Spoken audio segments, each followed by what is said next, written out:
Le monument aux découvertes est un édifice érigé dans le quartier de Belém, à Lisbonne, au Portugal. Cet édifice a été construit dans les années 1940 par Cotinelli Telmo à l'occasion de l'exposition mondiale au Portugal. Cotinelli Telmo, c'est l'homme aux multiples talents, puisqu'il excellait non seulement dans l'architecture, mais aussi dans le cinéma, l'écriture, la poésie, le dessin, la musique, la bande dessinée.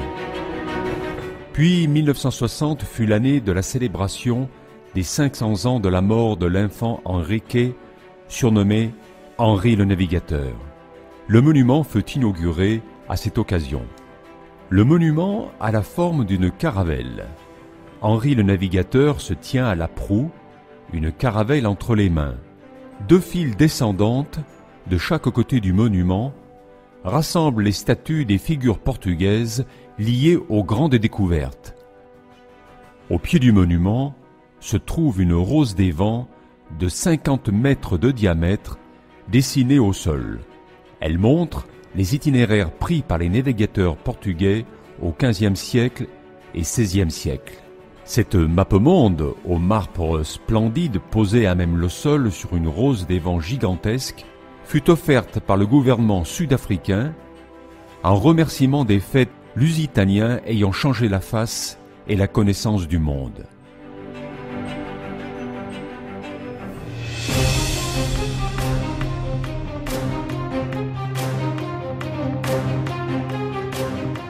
Roi Alphonse V, surnommé l'Africain à cause de ses conquêtes au nord de l'Afrique. Henri le Navigateur est l'oncle d'Alphonse V.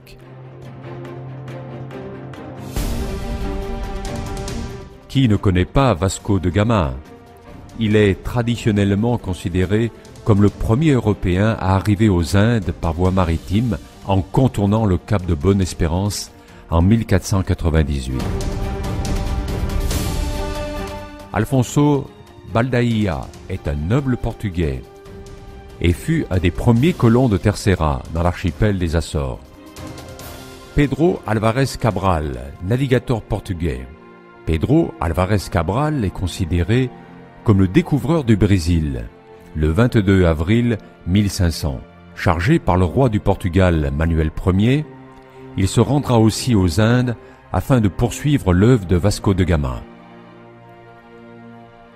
Fernand de Magellan est surtout connu pour être à l'origine du premier tour du monde de l'histoire après 3 ans de voyage. En ayant navigué vers l'ouest pour rejoindre les Moluques, il découvre sur son chemin le détroit qui porte son nom aujourd'hui. L'événement eut un retentissement considérable en Europe. Pierre Chaunu, au XXe siècle, dira « Jamais le monde n'a été aussi grand qu'au lendemain du périple de Magellan. » Nicolao Coelho est un navigateur expérimenté. Il participa au voyage de la découverte du chemin maritime des Indes. Il fut le premier à retourner au Portugal avec la bonne nouvelle de l'arrivée aux Indes. Gaspar Corte-Real part de Lisbonne en été. Vers octobre, il atteint une terre septentrionale où règne un climat très froid, qu'il nomme Terra Verde, appelé aujourd'hui le Groenland.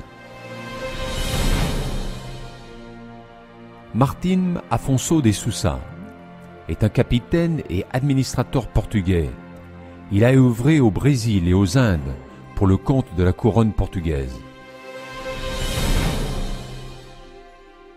Raul de Barros, écrivain, grammairien, moraliste et historien portugais, auteur des Décades de l'Asie. Il fut également propriétaire d'une capitainerie au Brésil.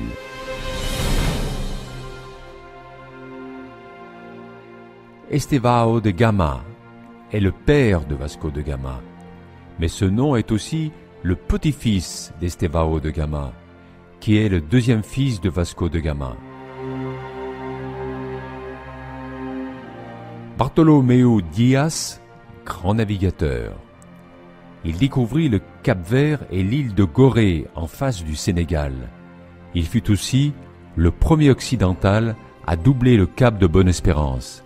Hélas, il disparut dans une tempête à ce cap appelé autrefois le Cap des Tempêtes.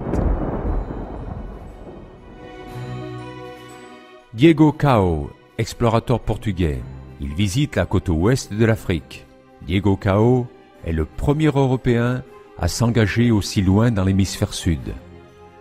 À chaque arrêt, il plante une borne de pierre surmontée d'une croix afin de marquer les territoires conquis par la couronne. Voici la borne Cap Cross en Namibie. Antonio Abreu, aventurier. Il explore les routes de l'Inde et les épices. Il participe à la prise de Malacca en Malaisie. Il découvrit l'île de Timor, qui resta portugaise jusqu'en 1975. Alfonso de Albuquerque est un militaire, un navigateur, un explorateur et un politicien portugais. Commerçant avec le Siam, la Chine et les Moluques, il permit ainsi de doubler la route de la soie par les voies maritimes portugaises, amenant à Lisbonne des trésors de l'Orient en Europe.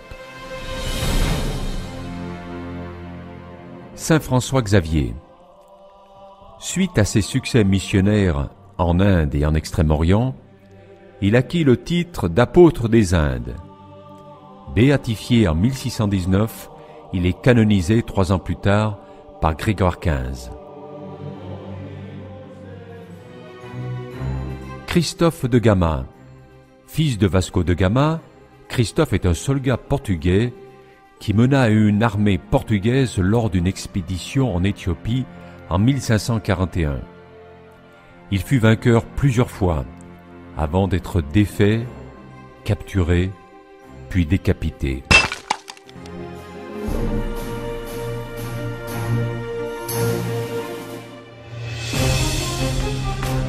Ce monument représente la proue d'un navire prêt à lever l'ancre, avec à son bord des personnages célèbres de l'histoire portugaise.